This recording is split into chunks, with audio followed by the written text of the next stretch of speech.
This is the VOA Special English Technology Report. The Obama administration is leading an effort to deploy what some people call liberation technology in repressive countries. The New York Times reported last week that these efforts include shadow internet and mobile phone systems. These are secret networks designed to operate independently of a government's control. Dissidents in the Middle East, North Africa, and other countries are increasingly using the Internet, social media, and mobile phones. Some governments have taken steps to block or spy on their communications. Officials in Egypt shut down Internet connections in February in a failed attempt to stop democracy protests. The Syrian government took similar action earlier this month. The Obama administration is seeking to provide other ways for activists to communicate with less risk that they might be caught. Ken Berman is the Director of Information Security at the Broadcasting Board of Governors, the parent agency of the Voice of America. The State Department was looking to allow, I'll say, cyber dissidents, cyber activists to communicate among themselves, and to do that in a restricted environment.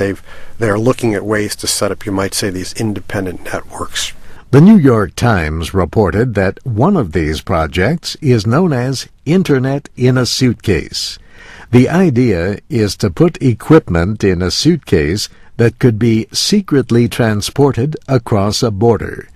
Then it could be used to quickly establish a wireless Internet connection over a wide area. Another project seeks to avoid Taliban interference with cell phone networks in Afghanistan by using towers on American bases. VOA has its own anti-censorship programs led by Ken Berman.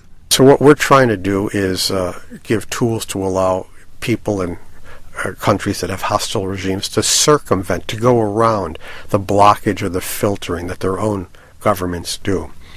During a speech in February, Secretary of State Hillary Clinton called Internet freedom one of the grand challenges of our time. The State Department says its efforts are aimed at supporting free speech and human rights, not overthrowing governments. Ken Berman says whether or not these two things can be separated is a source of continuing debate. An educated population is what I think these tools strive for. Whether that will lead to government change, whether that will lead to internal reform, it depends on the country. There's so many dynamics in play in so many different countries, it's hard to know what effect open information has. And that's the VOA Special English Technology Report, written by June Sims. We'll have more on this story next week.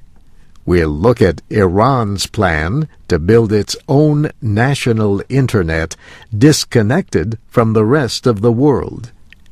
Our programs are online at voaspecialenglish.com. I'm Steve Ember.